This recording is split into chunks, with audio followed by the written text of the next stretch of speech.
बिस्मिल्लाहिर्रहमानिर्रहीम। अल्लाह अकबर ला इलाहा इल्लल्लाह अल्लाह अकबर वलिल्लाहिल हम्द। सब दोस्तों नूं बहुत सारिया ईद दियां ढेर सारिया खुशियां मुबारक। और अज ईद उल अज़हा का दिन है, कुर्बानी का दिन है। तो एक छोटा जिहा तरला मेरा भी मनो कि जिहड़े दोस्त तुहाडे नाल नाराज़ ने या तुसीं जिन्हां नाल नाराज़ हो तो अगां वध के ते उन्हां नाल सुलह कर लो, अपनी अना नूं कुर्बान कर लो। सब तो वड्डी कुर्बानी यह ही होनी है कि तुसीं अपनी अना नूं कुर्बान करो, अपने वीर नूं, अपने भरा नूं, अपने दोस्त नूं तुसीं मनाओ। अज दा पैगाम मेरा यही सी। एक नज़म भी मैनूं याद आती है जुल्फी की, ईद के हवाले दे नाल। ईद का दिन है तो क्यों ना तुहानूं नज़म सुनाई जाए।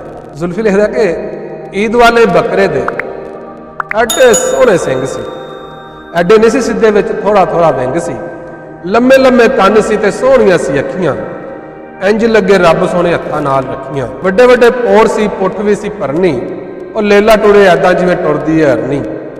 ते सारे ही अज़ार रब सोने ने बनाए सी, रंग भी ते ओहदे विच लब लब लाए सी। इस तरह का लैना मेरे दिल विच आस सी। ਉਹ लेला बोले ऐदां जिवें कीता बीए पास सी, ते लेला जो लिया के असां बूहे उत्ते बन्निया, सोहना सोहना आखे नाले सारा महला मन्निया।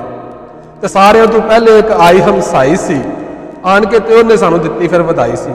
ਤੇ ਕਹਿੰਦੀ ਸਿਰੀ ਜਿਹਨੂੰ ਮਰਜ਼ੀ ਦੋ, ਸਾਨੂੰ ਭਾਵੇਂ ਚਾਰ ਦੋ, ਉਹ ਸਾਡੇ ਨੂੰ लेला ਭਾਵੇਂ ਇੱਟਾਂ ਤੇ ਖਿਲਾਰ ਦੋ।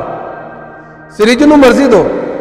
ਸਾਰਿਆਂ ਤੋਂ ਪਹਿਲੇ ਇੱਕ ਆਈ ਹਮਸਾਈ ਸੀ, ਆਣ ਕੇ ਤੇ ਉਹਨੇ ਸਾਨੂੰ ਦਿੱਤੀ ਫਿਰ ਵਧਾਈ ਸੀ। ਕਹਿੰਦੀ ਸਿਰੀ ਜਿਹਨੂੰ ਮਰਜ਼ੀ ਦੋ, ਸਾਨੂੰ ਭਾਵੇਂ ਚਾਰ ਦੋ, ਉਹ ਸਾਡੇ ਨੂੰ लेला ਭਾਵੇਂ ਇੱਟਾਂ ਤੇ ਖਿਲਾਰ ਦੋ। ਤੇ ਬੁਰਾ ਨਾ ਮਨਾਣਾ, ਗੱਲ ਹਾਸੇ ਨਾਲ ਕਹੀ ਜੇ, ਉਹ ਬੂਹੇ ਵੱਲ ਵੇਖੋ ਤੁਹਾਡੀ ਭੈਣ ਆ ਗਈ ਜੇ। ਤੇ ਭੈਣਾਂ ਦੀ ਕਿਹੜਾ ਆਂਦਾ लेला ਜ਼ਰਾ ਸਾਨੂੰ ਵੀ ਵਹਾ ਦਿਓ, और रान दे के कीते सानू गलो ही ना ला दिओ। ते पल्ले का जरा थोड़ा जिहा कीमा देना पुट जी, और वाहवा सारी ये पा देना पुट जी। ते घर मेरा दूर है, केड़ा देन जाएगा, और ईद वाले दिन तुहाडा भा ही आ जाएगा।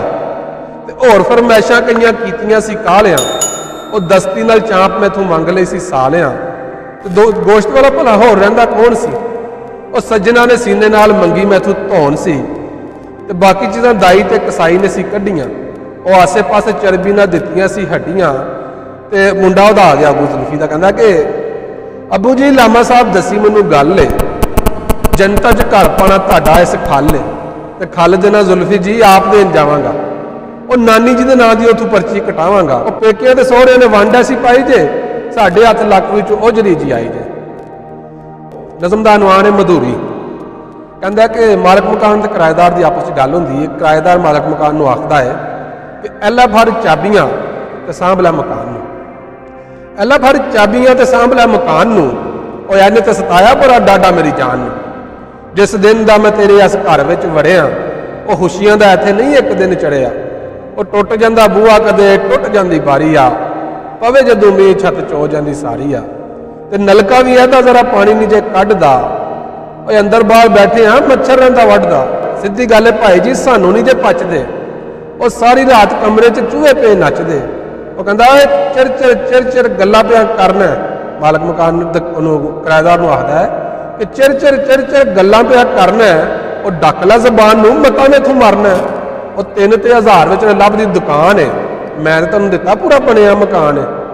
ते सीधी गल भाई जी, तुहानूं भी ना पचेगी, और इन्ने विच होर इत्थे मधूरी आ के नचेगी।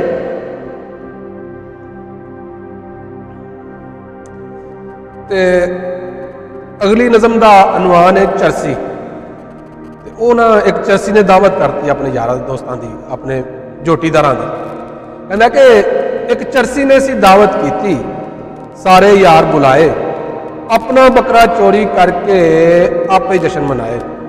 ते बकरा फजरे घर सी बद्धा, और डाढा सी घबराया। बेगम नूं वो पुछन लगा भी बकरा कित्थों आया। बेगम आंदी बकरे नूं छड़ तू, गुस्सा काहदा चढ़िया, वे अद्धी राती चोरां वांगू कुत्ता कित्थे खड़िया। सुन रहा था जमाना बड़े शौक से, हम ही सो गए दास्तां कहते कहते, हयात बाकी मुलाकात बाकी, सलाम आखिरी व सलाम।